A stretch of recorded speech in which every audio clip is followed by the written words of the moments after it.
Palletizing may seem like a simple task of stacking boxes in the right order, yet doing this without proper skills and knowledge may cause freight damage.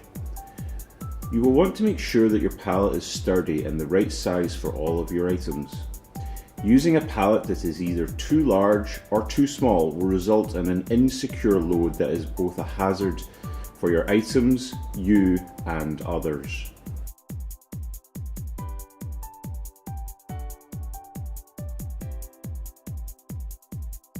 Step 1. Use a slip sheet. This is a plastic or cardboard sheet used to protect cargo on the bottom of the pallet.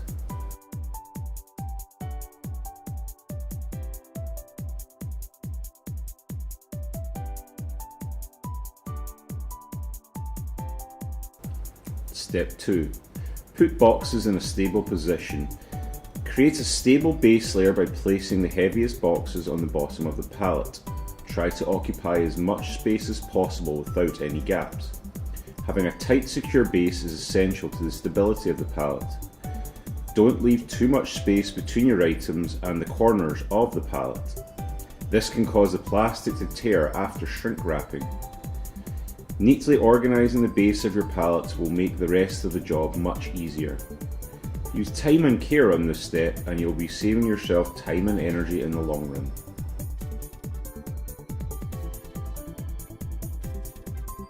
Step 3.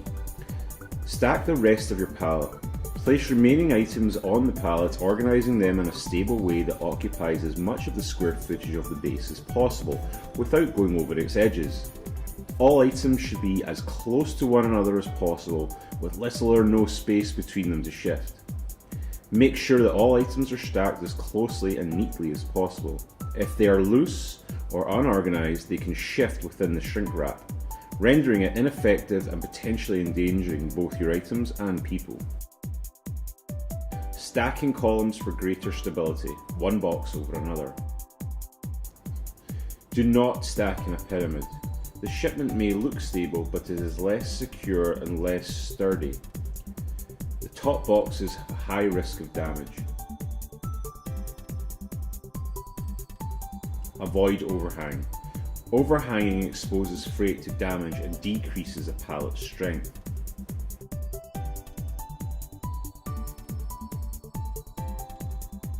Avoid interlocking boxes.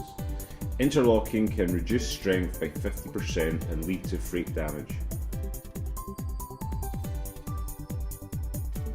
Shrink wrapping is a packaging technique used to secure items to a pallet. Either a pre-sized bag, plastic film bag, or roll of plastic film is manually wrapped around the pallet and its items. Step 1. Choose and prepare your plastic film. Peel out approximately 8 inches or so of the end of the plastic and squeeze it together into a loose rope. Step 2. Secure and wrap the base of the pallet. Start by threading the rope end of your film in and around one corner of the pallet. Wrap your film around the pallet and the base of the items that you have stacked. You will want to keep the film tight without stretching or tearing it. Start slow until you get the hang of it. Make sure the base is strong. Always working in the same direction as you started, wrap the base enough times so the plastic is snug. It should help by sticking to itself. Having a secure base is the most important part. So wrap it at least 2 to 3 times and make sure that the wrap goes around and under the corners of the pallet. Step 4. Continue upwards to wrap the rest of the items. Rotating in the same direction, move up as you wrap the film around the pallet and its enclosed items. This will help secure it to the base of the pallet.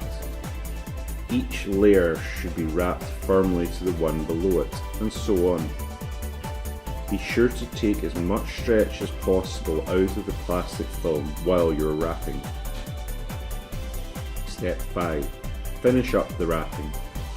When you wrap the top of the pallet, you can either end there or wrap back down the pallet again. If the job looks thin or loose, you'll want to wrap it back down to the base of the pallet.